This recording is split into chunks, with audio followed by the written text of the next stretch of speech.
it's without any sound, and so I'm having to talk over what I was talking about earlier.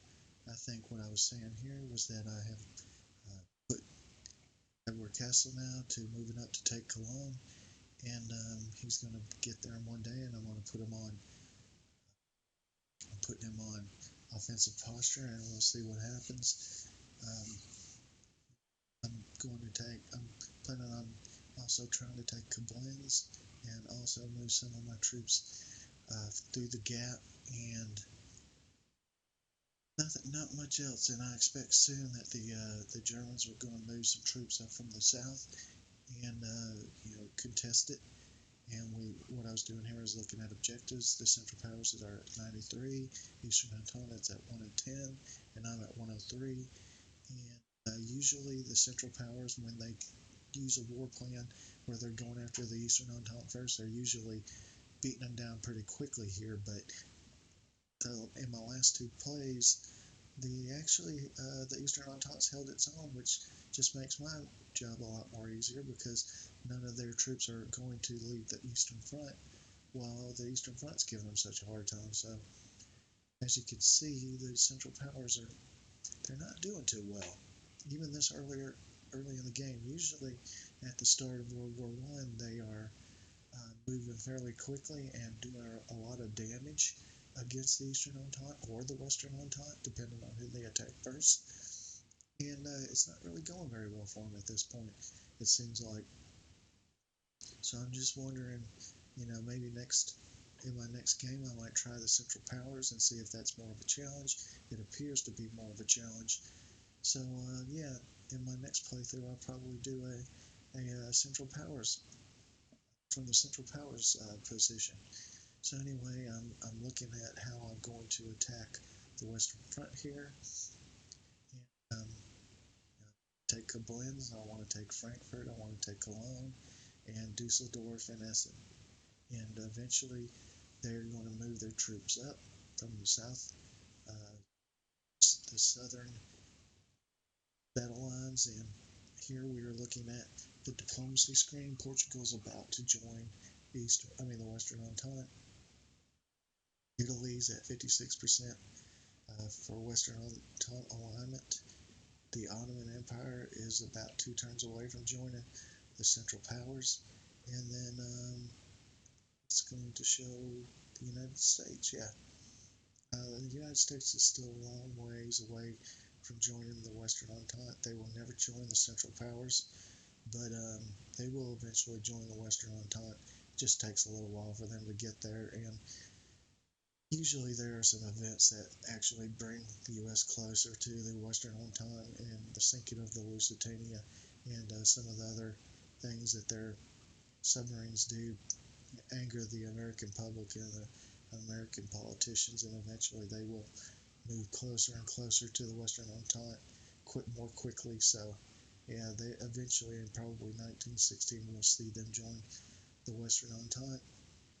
Um, at this point, I really don't know what I was talking about, other than maybe just going over a few more things about the Western Front.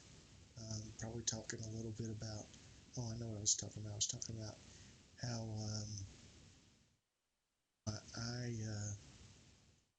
I play on easy supply because I don't really um, think I should be micromanaging supply.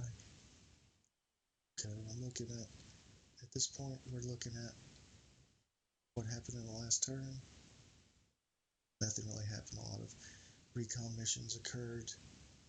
Some of some formations have become active, and the Japanese formation that was actually besieging Tsingtao actually unlocked. Before they were still besieging Tsingtao, but now they're actually unlocked, and I could actually move them some places, but I'm going to leave them there until they actually take Tsingtao. And they'll probably take it in several turns.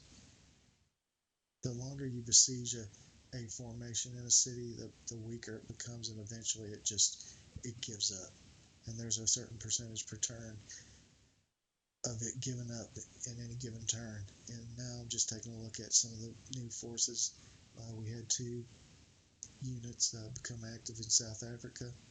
I think I talked about that in my last episode. And then we're going to talk a little bit more about Castle now and how he was going to move up into the Cologne region. And here I am executing the turn. And then I was just talking a little bit about how I keep pushing my formations through the undefended part of the German lines up here in northwest Germany. And eventually they're going to move their troops from the south and try to oppose my forces in battles in Frankfurt and Koblenz and keep me from taking those cities. I think they're a little too late in some respects because you'll actually see a couple of battles here before it's all over where they actually do move some troops up to oppose my forces because they recognize the danger in me moving closer and closer to Berlin. So they will eventually start moving more and more troops up to counteract my troops and see if they can't stop me from taking it. Okay, so here we go with the turn. First day, the first day of the turn, Castle now actually lands in Cologne. Uh, as you can see, it looks like they've retreated in Cologne. A couple of messages about naval formations moving and where they're arriving, and then the turn's over. And nothing really happened in that turn. Really, to be quite honest, it was a very uneventful turn. Still besieging Tsingtao. Uh, very much went on in the diplomatic phase. The Central Power succeeded in retreating before battle in Cologne at day one. That's just the local troops retreating before Edward de Castellao's troops. And he's besieging Cologne now. And Cologne is a city, but it doesn't have a fort. But the city walls have some defensive value, and he's inactive, so he can't assault that city anyway. So I'm not doing anything but just leaving him in siege mode right there, and keeping those Cologne defenders tied down. The British Expeditionary Force is active, and I think I moved them. Fernand de Langle-Carry is active, and he's besieging Koblenz, which also doesn't have walls, but since you never know when some of these guys are actually going to be active, which he is this turn, so I actually put him on assault mode to assault this city because next turn he probably won't be active, so I'm not going to trust that he's still active on the next turn. And then exactly sure what I'm talking about here. Probably still talking about the walls and what I can do. Then I move this one supply unit up, and I'm going to have it join Castanel. Oh, I think what I'm doing is I'm talking about depots and supply. And one of the things about supply in this game is that you really want to have a depot every 3 regions because at the beginning of every turn the supply is pulled from where the supply is generated, and it's pulled along the rail lines to the depots, and then if your formation is at that depot it gets supplied, or if it's one turn over and or one region over it'll get supply. But the supply won't move through territory that's controlled militarily by the other side, so you don't want to get too far from these depots. And you want to actually catch depots, and you want to catch them intact. The opposing army can actually destroy depots before they leave the city, so you really want to catch depots intact. But if you can't, you can build depots yourself. And how you build a depot is by having 4 supply units in your formation, and then your formation can actually build a depot, and then those 4 supply units are used up. And Dusseldorf has a size 2 depot, Cologne has a size 2 depot, and 3 turns away, Luxembourg has a size 1 depot. So supplies can get through, but bad weather, you know, things like that, slow supply down. So you kind of want to make sure that your supply lines are pretty well beefed up and stocked, and you're making sure your supply is making it through to the front lines. Um, like I said before, I have it on easy supply, and so most of these formations are getting as much supply as they need if they're in a region with a city. And the reason I do that is because I'm the overall commander of all forces and basically commander of the country as well, because I'm making diplomatic decisions and technology decisions. Not yet, obviously, but the technology will unlock in 1915. And I'm not here to micromanage supply, so I employ people to make supply work. Right here, I'm looking at all the units the last turn I bought, and when they're coming online, I have looks like about 8 or 9 units coming online next turn, and then 4 Mountaineer units that fight better in mountains are going to take 2 turns. And then I took a look at replacements. For some reason, the system doesn't like to buy replacements. The auto replacement system doesn't like to buy replacements for militia, so I always go in there and manually click a few up.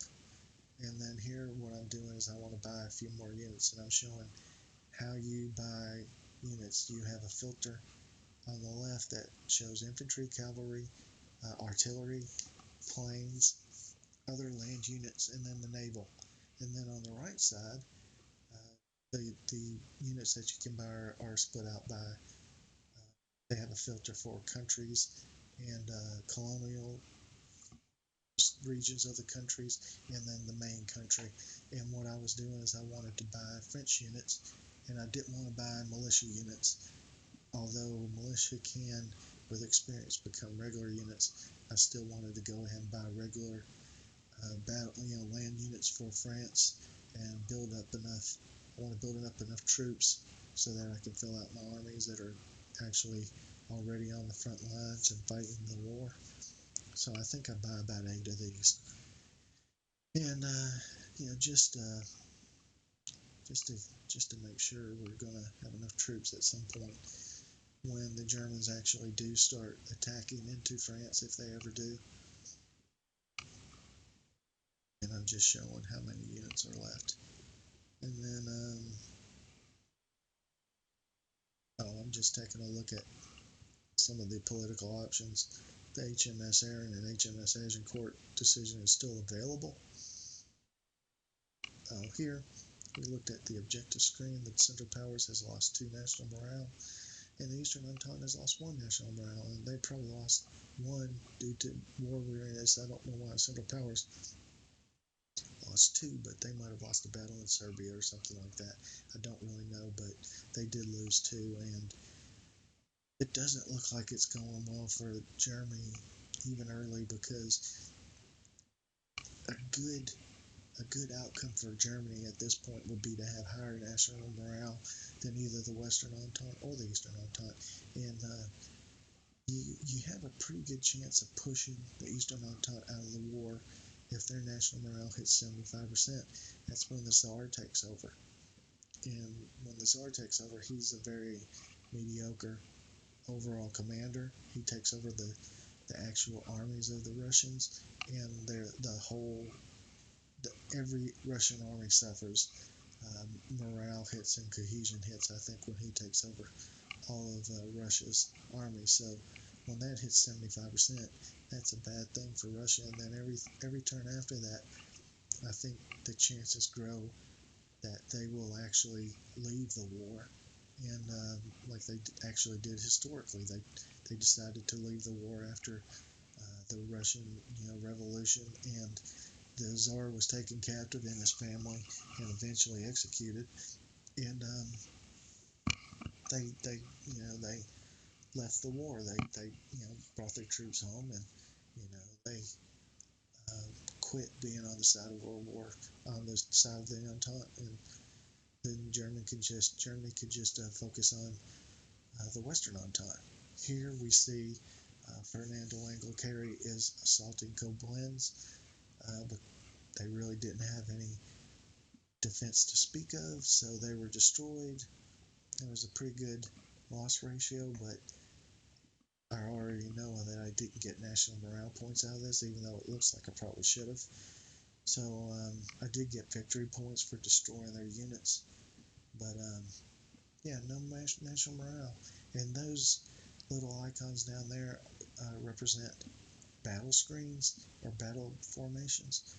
And there's an option you can take in game options where you actually pick the deployments for the generals. But just like with supply, I'm the overall commander of the whole country, and I employ these generals to pick their own battle plans and to win it on their own. I'm not here to pick their battle plans. I don't know enough about battle plans to pick the right battle plan, so I'll let them do it. That's their job. And I don't micromanage the battles, and I don't micromanage the supply. That's just me. So anyway, we just took Koblenz. It's a strategic city, but we didn't get any national morale out of capturing the city even. But either way, we're doing really well. We got a colonial army in our formation. That's pretty weird. I guess in real life that probably happened too, though. If they're actually there in the army, because I didn't put them there. And as you can tell, it was 162,796 total men participated on the French side. And there's this thing in these games called, its acronym is called MTSG, and what that stands for is March to the Sounds of Guns, or March to the Sound of the Guns. And it's a military logic that if you're close enough to a battle that's going on, or if the general's close enough to a battle that's going on, and he's close enough that he can hear the actual guns, the actual artillery guns, then he'll try to move and join that battle on the side of his, fellow troops. And so that's what happened with Fernando Anglo-Carry. He had some people march to the sound of guns, I believe. On this screen, it's showing the battle plan that I told you I did not have selected, but it actually is selected for some reason. And I just let the computer choose the battle plan because I didn't expect that ever to come up, and for some reason it was actually turned on, and I just let the computer take its own battle deployments, and we won this battle. It was fairly even, but we won it, and Wilhelm von Preußen, I guess is how you pronounce that, um, he was pushed back. He didn't make it. He wasn't able to. He wasn't able to beat us. I don't think he crossed that river to attack us, because I don't remember that it showed that he attacked across the river, but it looks like he would have. He retreated to Mainz, but for some reason I'm pretty sure they didn't have him attacking across a river. And I'm just pointing out how the political option HMS Air and HMS Agincourt is no longer valid, so that option won't be available for me to take at any time. It's over, it's done with. I can't take it anymore. But I wasn't gonna select it anyway. And then this just shows that we did not gain any national morale in either of our battles, which was kind of disappointing. Um, as you can see, it shows he did not cross a river.